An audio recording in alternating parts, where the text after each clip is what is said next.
Ben Shapiro decided that it was a good idea to take on Tucker Carlson again, and they had a war of words back and forth. I enjoy this a lot, and I think there is one clear winner, but let's give you all the facts and you can decide for yourself. Elliot, tell us all about it.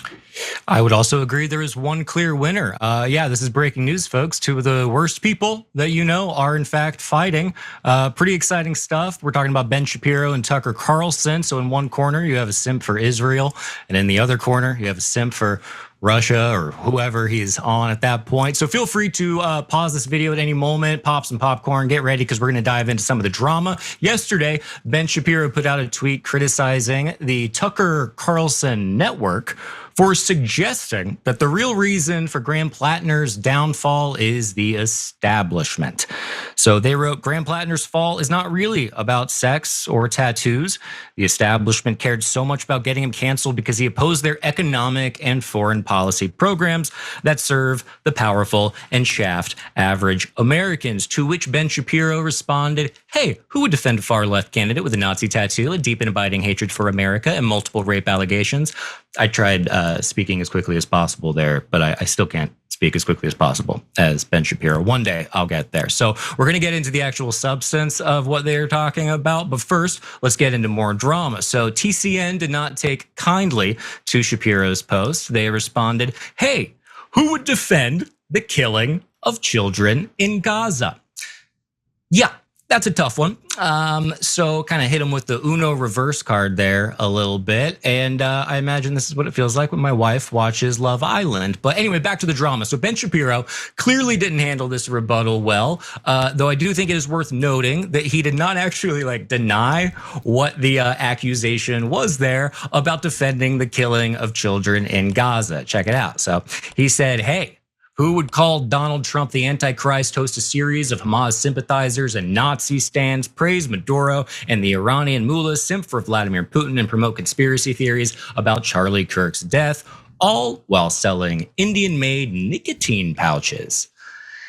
You gotta love when they try really hard to come up with something like pithy and clever and it just doesn't quite land. At least that's my take on it. But I do gotta side with Ben here a little bit because there are far better things to accuse Donald Trump of. You can call him, rather than the Antichrist, maybe a felon. You could call him an adjudicated sexual assaulter, a Big Mac connoisseur. The list is endless, basically. But now when it comes to Graham Platner and most things in life, I do think that there are two things that can be true at once. So I don't personally believe it was the establishment that took down Graham Platner. I think it was Graham Platner that took down Graham Platner. But I also think the establishment, both Democrat and Republican, are absolutely celebrating it. They're doing victory laps constantly and shaming a bunch of people. And it's kind of fun, if not a little frustrating to watch. So because all the momentum progressive politics are actually making right now, this kind of downfall is exactly what they were hoping for. It is a godsend. But Platner aside, I do think that this exchange continues to reveal exactly who Ben Shapiro is. Because whenever someone says a negative word about Israel, the dude just cuts them off. He completely stops talking to him. He won't go on their show. He deploys all the tired whataboutisms he can come up with. And it seems to me like he's just further isolating himself from his colleagues and his pals and maybe even his audience. So the word that comes to mind is butthurt, which is a word that I haven't used since high school. So let's throw it to you, Cenk, to maybe have an analysis that doesn't include words I haven't used since 2005. Okay, so look, I wish that Tucker took one more shot, but I'll help him out here. Okay, so first of all, who wins? I think this one's clear, but I'm biased in this one, of course. I think that if you are in favor of murdering 23,000 children, you never win a debate. On morality, on decency. If you say, well, it's no big deal, they were just Palestinians and they had it coming. Yeah, no, you're the bad guy. So that's not unclear. So in fact, let's break down what Shapiro said first. He said that Tucker had a problem because he had a deep and abiding hatred for America. I would argue that that's a lot of Israel first, who are like, no, you have to give us all your money and your military. And if you don't, we'll call you all anti-Semites. I don't think that they like us at all. think they view us as suckers. But interestingly, he also talked about, Shapiro did, about you can't support a guy with multiple rape allegations. Wait a minute, doesn't he support Donald Trump? Because he just said allegations. And remember, Graham Platner's allegations, the allegations against him were never proven and were very lightly sourced and manipulated by Politico to keep some of the facts away from you, manipulated by the New York Times to highlight the one GOP operative, which they didn't say was a GOP operative, who came out against him in the first accusation, and not highlight the other 11 that said that he didn't do anything wrong. But nevertheless, no one disagrees that they're just allegations, not to minimize them. But Donald Trump, in comparison, was found liable in a civil trial with a jury of his peers of committing sexual assault, let alone all the other allegations, let alone his confession on tape saying that he grabs women by the genitalia without asking. So, and right now, Ben Shapiro's like, Trump, I was an ever-Trumper before. He's got multiple rape allegations and liability, etc.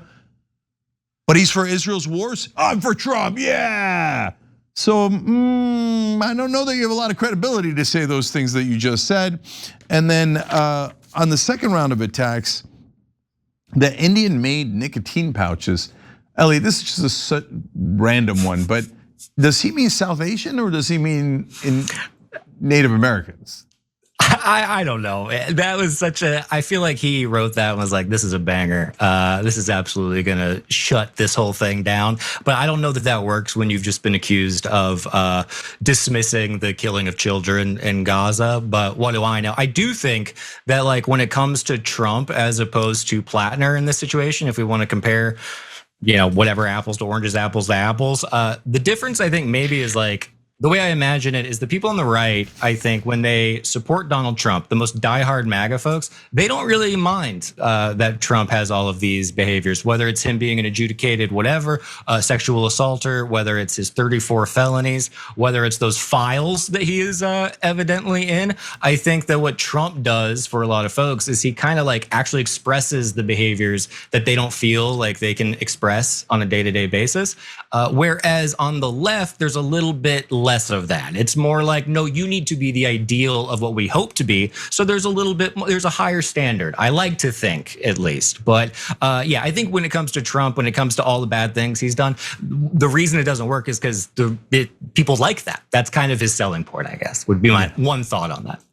Okay, back to the nicotine pouches for a second. So if he means South Asian, it's hilarious because the Israelis are trying to infiltrate India as we speak.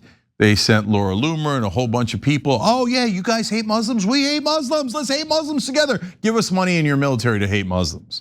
So you should be careful about those talking points. So, or he might just be randomly racist against Native Americans or pretending to be just because he thinks right-wingers, he assumes right-wingers are racist. Like, oh yeah, he's Indian. So I don't know which Indians he's being racist about, but I don't know what guy. What I've never. I mean, I don't know that I've ever had a nicotine pouch, but I certainly, if I ever did, I don't think I recall being like, "Well, was it Indian made?" I mean, if that's the best you can come up with, I just think it speaks to how Ben Shapiro, at the end of the day, is a nerd from school who is just yelling at people because none of them want to be friends with him anymore. Yeah, well, that goes to the final 2 points I wanted to make. One is, look, guys, we've discussed this before. In terms of who has got more right-wing support, obviously, since they're in media, they're not in elections, they're not politicians. If they were, you could tell by the votes to some degree. But in media, you judge by how many viewers they have. And right now, that's not close at all. I mean, Ben Shapiro's network is completely dying. He might have some podcast listeners left, but he has almost no video viewers left. Whereas Tucker Carlson is one of the largest shows in America. So the only reason, and I saw it again today, Elliot, like in legacy media, they're like, oh, Candace Owens is being called out by everyone on the right. And they list a whole bunch of neocons that have a combined 13 people in their audience. So it's all a mirage. Ben Shapiro versus Tucker Carlson, that's no longer a real conversation in the real world, not the left wing, not mainstream media, the right wing viewers have already decided they prefer Tucker Carlson by an order of magnitude, about 100 times more, right? And then comes the irony, which is my last point. If you notice there, Tucker Carlson was to some degree defending Graham Platner. And so it's a topsy-turvy world these days where the political spectrum is bending and melting away. And so the reason that Tucker's defending him is because he's an outsider and more of a populist figure and against war and against Israel's influence. So that's where we have alignment, right? And Ben Shapiro, of course, hates anyone that won't bend a knee and swear allegiance to the country he loves, Israel. So that's why he hates Graham Platner, not because he's a Democrat. Ben Shapiro would vote for, like, if you said, okay, you get to vote for,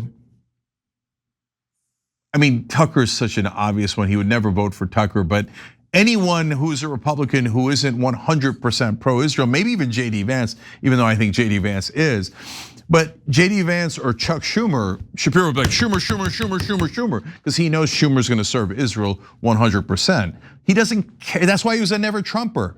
So like, Elliot, you see what I'm saying? It's kind of mind-bending because the neocons never cared about the political spectrum. Miriam Adelson and Larry Ellison used to donate to Bill Clinton before they donated to Donald Trump, right? And they were never Trumpers before they loved Trump. So they didn't care about the political spectrum. Now on the other end, we have left-wingers and right-wingers going, I don't care about the political spectrum either. I just want someone who's a real person and a real American who's gonna stand up for us. Yeah, I think people are waking up to the fact that that's maybe an important thing, more important at least than saying all the right things according to whatever their donors say. Every time you ring the bell below, an angel gets his wings. Totally not true, but it does keep you updated on our live shows.